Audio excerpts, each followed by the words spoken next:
WCLN 1170 Radio and Cable Channel 16 are pleased to present We Should Know, hosted by J.W. Simmons, an upbeat, informative look at people, places, and issues facing our community. This education-based analysis of issues will remain positive and informative as we consider closely what we should know. Welcome back, ladies and gentlemen. We Should Know is on the air. I want to thank you for being with us today. Each and every week on Tuesdays at 2:30, we air on Star Communications Channel 16, also simulcast on WCLN Radio, bringing you a subject, content matter that you need to know something about. And We Should Know has been doing this for over 10 years. And our guest today is Dana Hall. And Dana's with Sampson County Parks and Recreation. And Jonathan Allen, Recreation and Parks Director with the City of Clinton. I want to thank both of you guys for being here. Prior to coming on the show today, we've had a rather lengthy conversation about everything from employment to some of the things that you guys are doing and looking at the whole concept of Parks and Rec. I want to start today, if we can, with an observation in kind of doing a little bit more updated research on Parks and Rec. I found it interesting in both of the mission statements, both for the city and for the county, there was one outstanding piece for each one, and it just jumped out at me, and it was the thing about quality of life. Same thing, Jonathan, for your mission statement, quality of life. Let's start with that. How does Parks and Rec, or Recreation and Parks, bring quality of life to a community? Dana, I'll start with you. Well, everybody has day-to-day tasks that they have to do, and everybody has to go to work and they have to go to school. So we're kind of the outlet for families or for children, for adults to do something extra, with their time, something that they enjoy doing, they want to do. So kind of our programs, the goal was to kind of give people some self-worth, some relaxation, something that they enjoy doing that they can choose to do. We all have to work, we all have things that we have to do, but this gives them an opportunity to have something that they want to do, that they look forward to, that makes their life worth living. Same question, John. Very similar. The one thing with us having our own parks and park system, and there's just a lot of different things they can do now. As we know, times change and people want a lot of different things. We can't always provide that, but we can provide open space to do that. We can provide trails. And so those are things that they can utilize, and we do programming, but we also kind of combine that with our park system. And I think those are two important things. In fact, just had a conversation with a lady the other day that actually came, they met here at Royal Lane Park, but they were coming from Topsail, and her daughter lives in Durham, and they met up at the playground and did some walking while the kids played and stuff like that. So point being is it's just a lot of different things they can do there, and that, it just gives them that opportunity to relax, kind of get away in that bubble, if you will, and kind of be in their own world for a little while. It's like I hear you saying it's a place or a thing that we can decompress. Yes. And if we look at media, and some folks tell me not to look at it, but if we look at media today, it's like we certainly need that decompress thing. Yes. I think everybody needs that, and during the pandemic, we certainly saw it. I think people really realized the need for Parks and Recreation. That was their outlet, to be able to get out of their home, and we weren't traveling, but you could go to a park and you could get out in open space and feel safe. And a lot of families have been able to develop their family time together as doing things in our parks and being involved in our programs. And when you come out to a ball game or you come to the parks, you see multi-generations. So you see grandparents out there, and then you also see adults interacting that were in school together or hadn't seen each other for a long time. So you're not really just touching your participants. You're touching the whole community.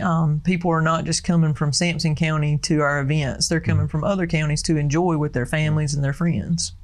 Jonathan, it sounds like what I hear Dana saying is that have the activities going on the park, on the field, if it's a ball game, but then you've got probably more activity going on in the bleachers and the stands. Absolutely. So that's an outlet too. It is. And a lot of times, ironically, the parents are not really paying attention to the game. Yes, yeah. They're paying attention to each other, and it's the social aspect of people coming out, especially after the pandemic. And I know we're getting more and more participation in our sports programs because of people that haven't played in ever. Some cases. So we're seeing an increase in those numbers. And I think a lot of that has to do with the pandemic. They're ready to get out and do some things. And parks, we never closed during the pandemic, ever. Not one time did we close. And so we've heard those stories of people coming to us and saying, it really kept us active and really sane during the pandemic because they could get out in their safe place, for lack of a better word. Do you see a lot of, challenge budgetarily in ensuring that a lot of the things that you have done for several years, kind of keeping that on track, is expanding that budget to meet the changing needs of society a challenge for you? It can be. I think now, we're really seeing some challenges with our equipment and just things that we need because the cost is going up. So even though our commissioners or our council are trying to meet our budgetary needs, sometimes what we ask for when we turn in our initial budget changes because the cost of everything is kind of being inflated, and I don't really see that coming back down. So yes, it does. It takes an effect on what we're doing, and that's something that's hard on Jonathan and I. We've been talking about earlier is we don't want to diminish our services because we know how important they are to our community and our participants, and so it's really, we make it kind of hard on ourselves sometimes as we still want to offer the same services. And when your budget is constantly going up little by little, and then so is costs going up, it really kind of balances out. So it's not like you're getting extra money to do the programs that you want to do. And unfortunately, there's lots of things that are on our list of what we would like to do for the community, but we just aren't able to do it sometimes just because our cost increases, and we don't want to diminish our services, take away something to do something else for them, just because the benefit of it may not be as great. Jonathan, one of the things we talked about off air a while ago is this thing about the expectation of the public and what they're looking for out of Parks and Rec. And is that changed radically since you've been in operation, since you've been in a leadership role, or is it changed gradually, or is it the dynamic? Where is that needle at? Well, I think the expectation is always there.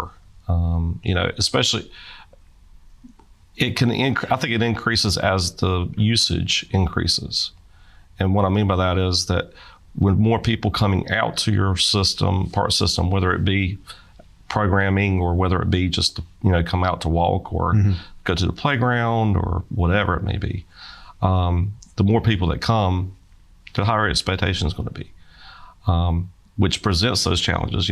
Like she's talking about with the budget.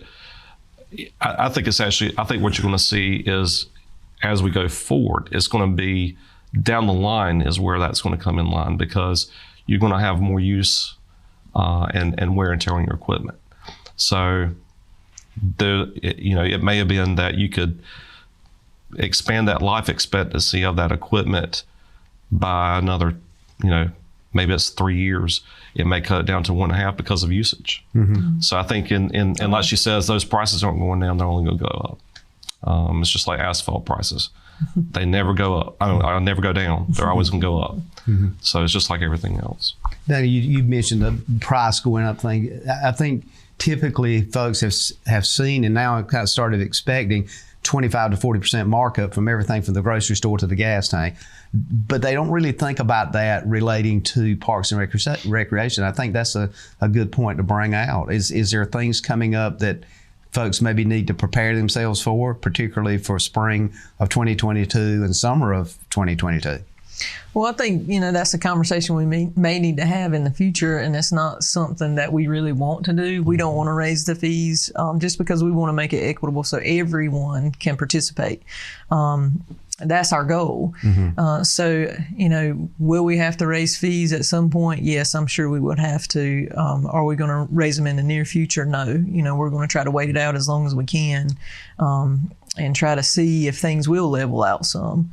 But I do think, there are others in the community too that are willing to help. So we have folks that if they can't pay a fee or something like that are willing to help out. We have coaches sometimes that waive their coaches' comp fees, and they'll say, we'll just give that to that child so they'll be able to play. So, their parent has several children, and instead of them having to have that burden, we'll just, take it off of them. So we really do have a good community members that are willing to help. And fees is a big part of this process. And I think a lot of folks really don't think about it, that at some point in time, everything has to be paid for, Jonathan. And I think that's a critical part of what you do, is look at that structure. Absolutely. It does. And by no means, I think Dana will agree with me. Those fees do not cover the cost of that activity. Let me be clear on that. Yeah. It's just to help supplement that. And we do have a scholarship program that we have, so they can apply for that. We're going to take a break, and I want to come back and kind of touch on the fee thing a bit and let folks know if there's a way they can help with that, and if there are donations or whatever, because in reading I've noticed that you guys have got some incentive things that for businesses and so forth. I want to touch on that as well. This is a bigger picture, I think, than people look at when they ride by and see somebody playing ball. It's far beyond the ball field. It's back to what we kind of opened with, I think, is that kind of decompressed way and the way folks can deal with it. So we'll take a quick break. We'll come back and pick up on it from there. Ladies and gentlemen, I want to thank you for being with us. We'll be back in a moment. We're talking about not only the importance of parks and recreation for a community, but the quality of life issue of that department and the people that connect through parks and recreation. We'll be back in a moment. Stay tuned. If you run a business, you need sales. To get sales, you need customers. To get customers, you need exposure. Let our team of experts craft and produce the perfect video ad to reach your intended audience while making the most of your advertising dollars. Call 1-800-706-6538 or visit starcom.net to contact our Star Communications production team and get your business moving to the next level. Welcome back. We Should Know is on the air. My name is J.W. Simmons. I'm your host. Our guest today is Dana Hall. She is the Director of Sampson County Parks and Recreation. Jonathan Allen, Recreation and Parks Director, City of Clinton. Thank you guys for being with us today. We kind of talked about a lot of stuff and pretty kind of 20,000 foot level on the first segment. And I want to kind of get in some specifics today. One of the things that, and we talked about, we talked about it a little bit off air a while ago, I try to put myself in a position to talk to folks much younger than myself. And I had a conversation with a young lady that plays sports in the county and in multiple areas. And I just posed a question, what do you get out of that? What is the thing with this game you play that you get out of it? And I was kind of, I guess, taken aback by the response, and it was an in-depth response, and it was the word she used was validate. She got a sense of validation by being involved in a sports game. Now, I was thinking in terms of everything from rules to team play and all that kind of thing, but when I looked at what validation really is, if you look at the definition of it, it's that sense of understanding that it supports or it demonstrates truth or value. And that's, to me, I was just like, whoa, that's strong. Do you feel that with a lot of folks that you see that's engaged in games and sports, whatever it may be, soccer, baseball, you name it? Yeah, I think everybody's looking for their own value and self-worth. And I think that's what we try to encourage in all of our programs. So when you see children and adults that are coaching, they need someone else's approval or someone else's validation. So if they have a coach has a kid that comes up to them and sees them in the grocery store and yells their name or comes up and hugs them, that means a lot. That makes a big impact on an adult's life. So if you're thinking about how big of an impact that makes on an adult's life, then what's it doing in a child's life? So when you see a child that is having a hard time learning the skills and then finally gets it, same thing that teachers see in the classroom, when that light bulb finally switches on, they feel some self-worth, some accomplishment, some value, that, they are good at something. And when their coaches and their teammates are, giving them high fives, and somebody even just knows their name, that they have a friend. And that gives them some self-worth and some value. Jonathan, when I heard that, I was thinking in terms, my mind was already looking at the response being something like following rules or understanding direction or compromise or all those kinds of things. But when we started talking about validation, it was really a deep, very personal thing. Yeah, and it is. It's up to each individual what they get out of it. There's the funniest story I can ever share is a kid that was it was t-ball, and she was playing in the dirt. And I'm like, what is this kid getting out of this program? Yeah. But then at the end of the season, she come up, she's like, we're sitting there talking, and she said, I had a great time. I thought she was bored out of her mind, but she loved it. And that's what it's about. It's like you said, it's that validation. She got validation because she was getting the social aspect. She was making friends, and their coach absolutely was awesome and loved them. And that's what it's about. I mean, that's what they're looking for. You have to have that structure to a certain point, but they get a lot more structure in schools.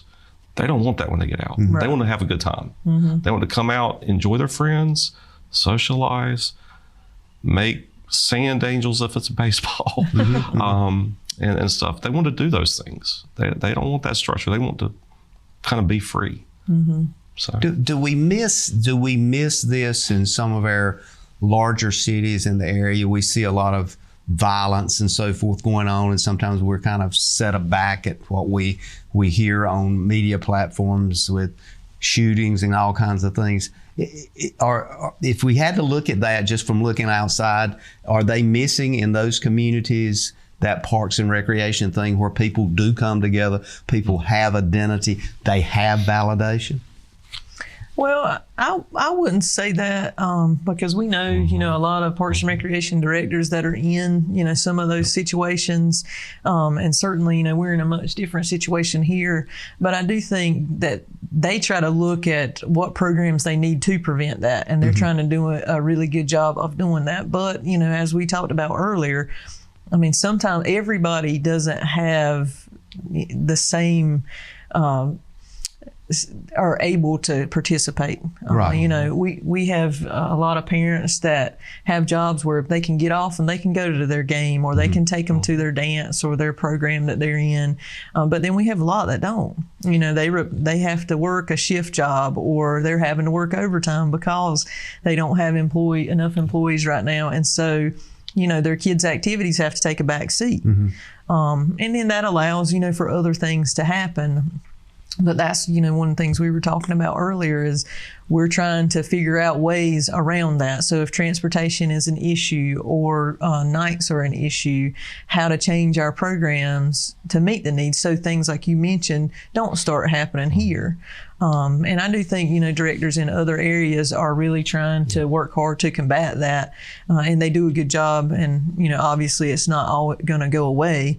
But, that's something that we're working hard here. And we try to do surveys after every program and ask, what would you like us to change? Do you like to travel across the county? Do you want to just stay in your own community? Do you want your games to be on weekends? Do you want your games to be during the week? And then we try to, mold our program based on what our responses are. One of the things, Jonathan, that often comes up as an observation is folks don't really understand how Parks and Recreation interacts with public schools, and that piece of it is, I guess, deserves some comment about how that works, because oftentimes folks see somebody and they go to a high school ball game and they'll say, well, then who's doing this? Is Parks doing it, or is this a coach at the school, or do you guys interact with that? Let's talk about that for a minute and kind of get folks a better understanding, or should I say a depth of understanding of how that interaction is pivotal based on what both you guys do. For us, the high school sports are very important to us, or in middle school as well. But we actually utilize high school players and coaches for our younger age groups. We actually have a basketball program that usually is over at the high school. And what they do is they are working on fundamentals. The high school players are basically running it, so it gives them that partnership, and they get to know, the kids think that's really cool. I get to be with the high school basketball player, and so it gives them that mentorship and provides that avenue for that. So it's a really positive thing. But we work closely with the coaches in trying to do some things like that, and it's worked out really well for us. And I think it's good on both sides. I mean, we both benefit from it. But we work really close with the school systems here. We are not as reliant necessarily on facilities when it comes to the school system, because we do have enough of our own facilities. But that partnership is really important, and we do make sure we have that partnership, and we're very thankful for their opportunities that they provide for us too. And I think it makes the community better. Oh yeah. Danny, you're basically, when I looked at the structure, it's like you're kind of structured with the 4 districts in the county. Mm-hmm. And that, talk about a huge transportation issue, but just looking at it, your interaction with schools, is it similar or is it different? Well, it's similar in, it's a vital partnership. Mm-hmm. I mean, we couldn't do what we do without the schools, certainly. But we're a little more reliant on their facilities, certainly. Our county is so large and rural that it really doesn't make sense to have separate recreation facilities than it does school facilities. Mm-hmm. Just because we couldn't sustain them, and then the other reason, just transportation. So where would you put it? That makes the transportation equal for your participants. So our partnership, we use a lot of their facilities, but we also can provide a lot of equipment and maintenance needs that they don't really have the funding to provide. So we work kind of 50-50. If they need a replacement of a goal, or they need new backboard padding, or wall padding, or they need bases for their fields or something like that.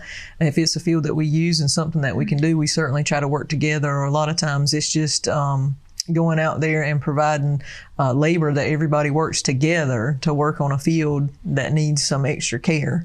So I think it's a vital partnership, and I think everybody benefits out of it, certainly, but our participants and our community benefits the most.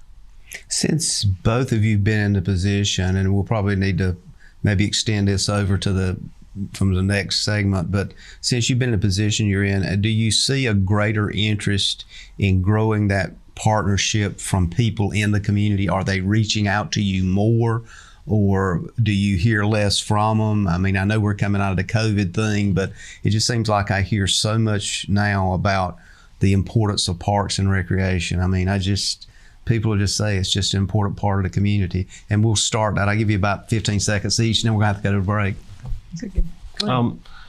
We see more people reaching out, but we see it more in our parks and people coming out. Mm-hmm. That's what we're seeing. So the validity is there as far as more people coming out, and the importance of rec, it just has kind of shown through with that. Mm-hmm. But I think it's as a whole. You don't look at just the parks. You don't just look at the programs. You look at everything together and the contacts that they make from that point. I'm gonna come back from break and let you pick up on that, Dana. Okay. When we start back from break, that whole idea, are you getting more engagement from the community? Are you getting more expectation from the community? I think that's an important part that I'm hearing that folks are saying. I'm just wondering if it's landing on your desk. Ladies and gentlemen, we'll be back in a moment. We're talking about parks and recreation and the importance of that to you, to your family, and the community you live in right here in this area. Stay tuned. We'll be back in a moment. Just because something may work doesn't mean it's right for your business. Let Star Communications' knowledgeable consultants help you customize a hosted voice system that's right for you.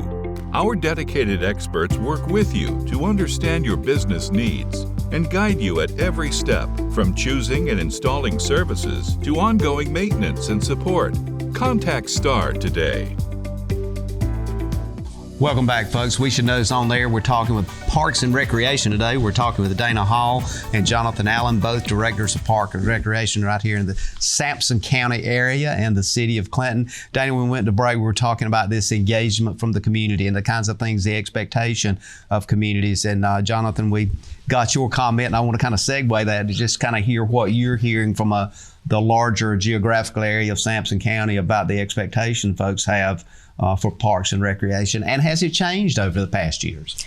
Oh, I think it's certainly changed. I think the expectation level has certainly increased of what people want, because there are a lot more options out there than when we grew up. There were, very few options, and it was limited to certain age groups. Well, now, there are tons of options. Just starting out to a tiny baby has an option, to participate all the way up to, seniors.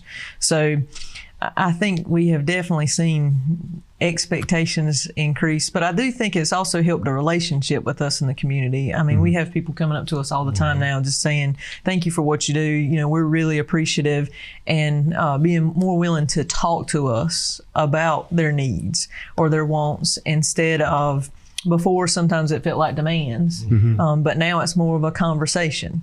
And so that's been really nice, that you can sit down and have a conversation with people, and like we're doing now, you can kind of explain the reason, why we don't offer more programs. And it's not always necessarily due to staffing, but we have to look at quality over quantity. If we're just having programs or just having activities just to have them, just because you asked for them, and we can't really offer a quality program, that's not benefiting anybody. And it also diminishes, our service and the outlook of our department. People lose confidence in you if you're not offering a quality program. So that's something it's hard, to tell people to turn them down when the need is there, because we certainly know that we're only reaching a small group of people with what we're able to offer right now. But we look forward, to planning for the future, and we know that the need is there, and when we can offer those programs, we will. There's almost, just listening to your comments, it seems like you guys are kind of pointing out a social psychological need within the community about bringing people together. And unexpectedly, sometimes you find people, as you pointed out a while ago, that are there and they find themselves socially engaged with people that normally they wouldn't even talk to, but yet because of that one commonality, there in that environment. Is that the greater picture of what we're missing with Parks and Rec? I think so. And I've seen some examples of that. I'm a big Carolina fan. I just went to a Dean Smith Center to watch the game against Duke. But and we were interacting with people all around us. And it's kind of the same concept. You kind of have that same, whether it's walking a track, whether it's like we talked about before with parents being in the stands, talking to one another that they may not have normally spoken to. That's the aspect of rec that people get. They understand it. They don't see it before, but when it's like that moment. Yeah, I get it. I thought I was going to exercise, and I did, but I didn't realize I was going to meet Harry or whatever. So that's a big impact. It's a big impact on somebody's life. So yeah, it's big. It's big for rec, and I think that has just kind of driven home the importance of rec and what it has on the impact of people's lives.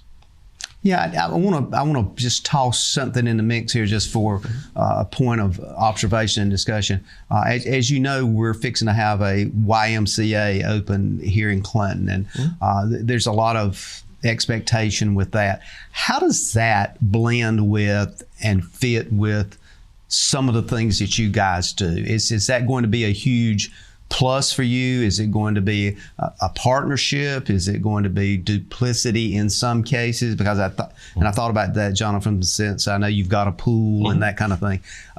Just tell us your sense of that and what you know about it at this point.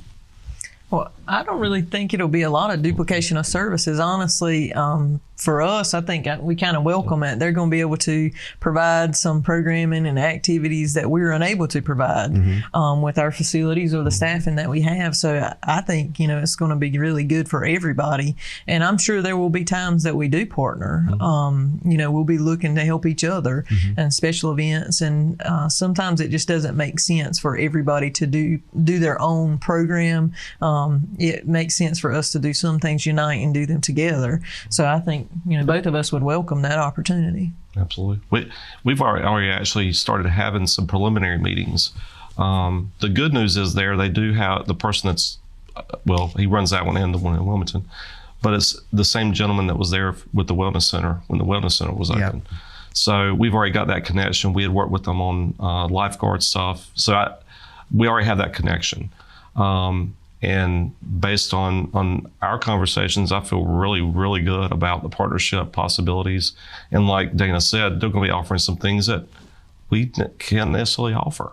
So I think we're not really worried about that. We see it as a positive. So it's not necessarily a competition thing. It's more of an inclusivity thing, and the fact that the population demand is such that you literally can't serve everybody in the same way. Right.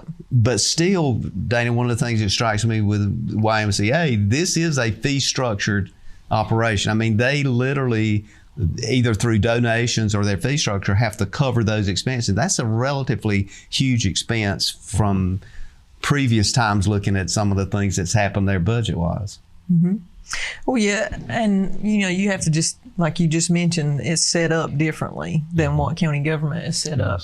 We're more service oriented, and it's kind of compares apples and oranges. We do offer some of the same services or same programs, but we are set up differently. And I mean, really, quite frankly, if we were to set up our fee structure to cover our cost, our client base wouldn't be able to afford it. And you really think, okay, well, when you go out to play a game, if you go in a gym, well, say in our situation, it's a county school gym, so that's already paid for. And then the balls, how much can that cost? So the uniforms, but when you start looking at every single aspect that you pay for, it adds up. And I think, folks just kind of look at the cost of, it can't cost but, so much, but it really does. And so I understand, that they have a fee structure, and we're fortunate that we're able to provide our programs at a lower cost. And, like I said earlier, we hope, that will continue, but there is a cost to everything. So we do have to, really take a closer look sometimes at what our offerings are. And from time to time, our fee schedules do have to change, but we're fortunate to be able to receive funding, from our local government, and I think that really helps us. Yeah, Jonathan, I noticed that you still are engaged with senior activities, and particularly at the Bellamy Center, and Walker Bellamy's efforts, I think back in his day, was very apropos in the sense of seniors and senior activities. Is that an area that needs to be expanded upon? And I'm going to get back to the county here too, but just wondering where you're going with that, because I've had folks on in the past that we talked about the North Carolina Senior Games, and I was kind of blown away at folks my age and older were out doing things that I thought this is something you're still focused on.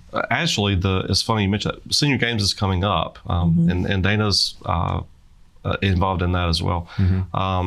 Just got the final numbers. I think it's around 247 people signed up, and that's Mid-Carolina. So that's 3 counties. It's Sampson, Cumberland, and Harnett counties.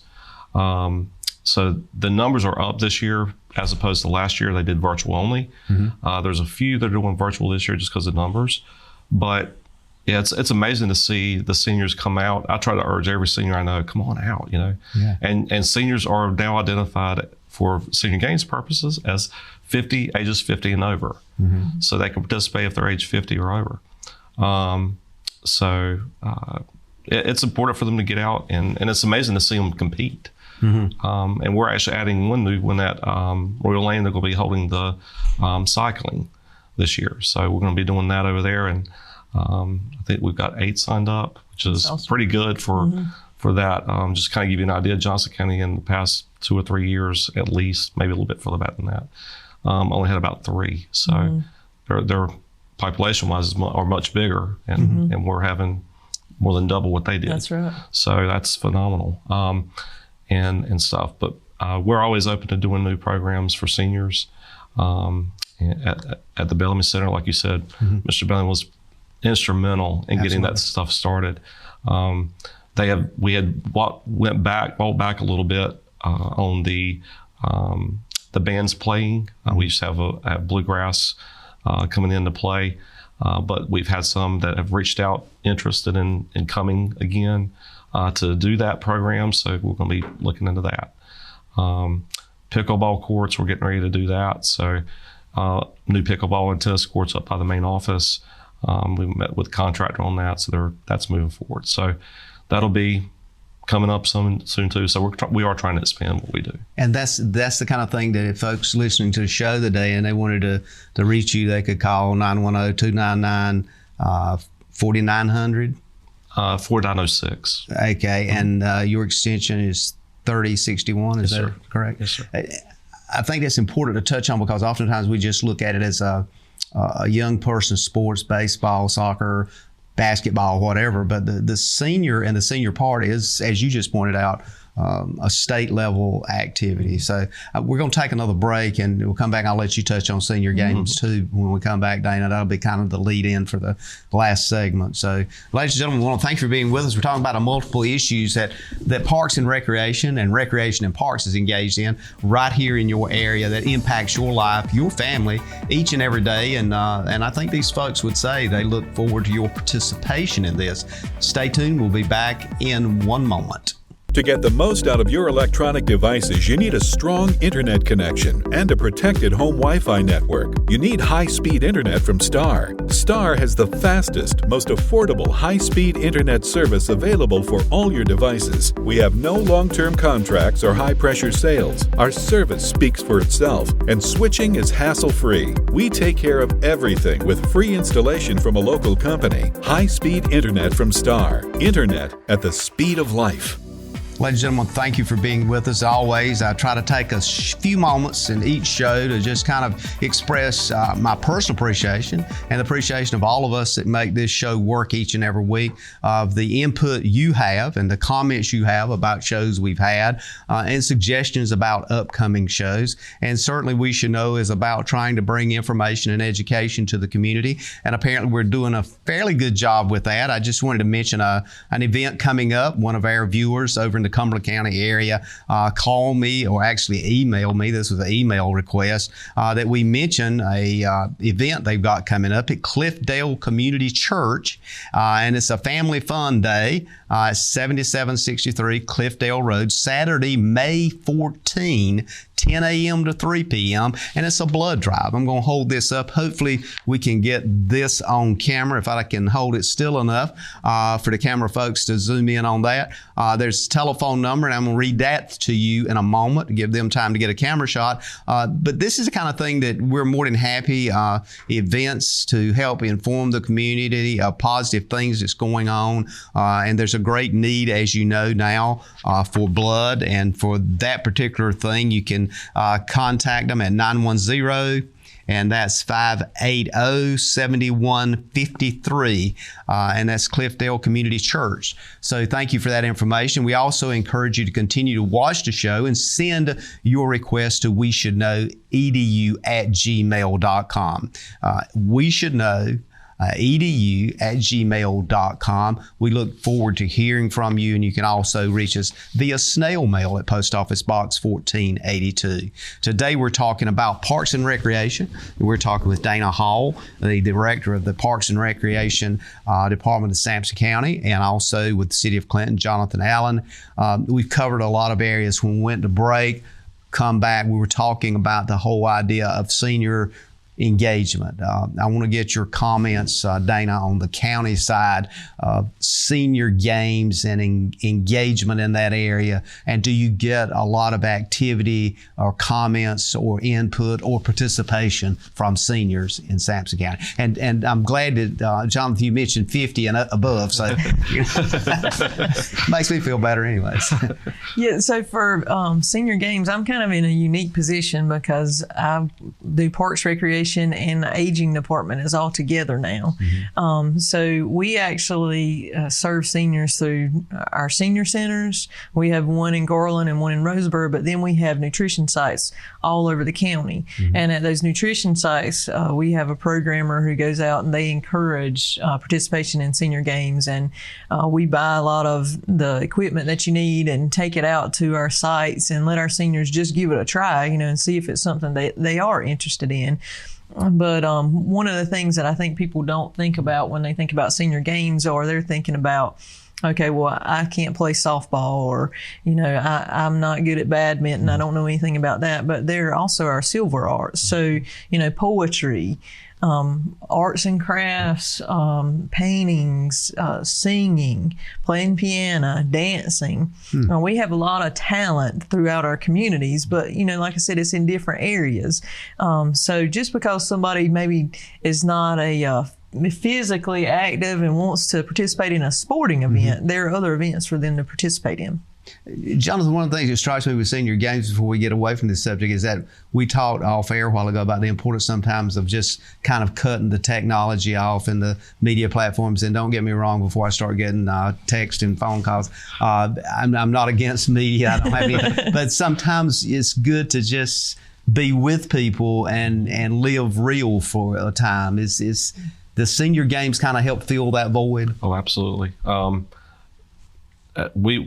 We've already heard from the seniors talking about how happy they are to get back to in person. Mm-hmm.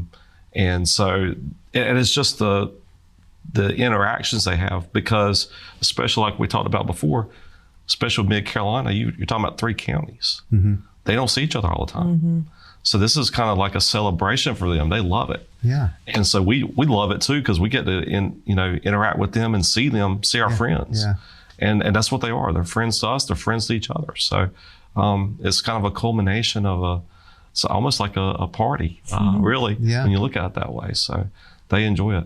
And that probably would be same for even younger folks, because it's good for them to be able to not necessarily look at Facebook or what have you, but to physically interact with somebody. It's kind of a different, unique world if you think about it, but we're now so glued to that. I mean, with phones and so forth. So I want to kind of talk about spring 2022 and summer 2022.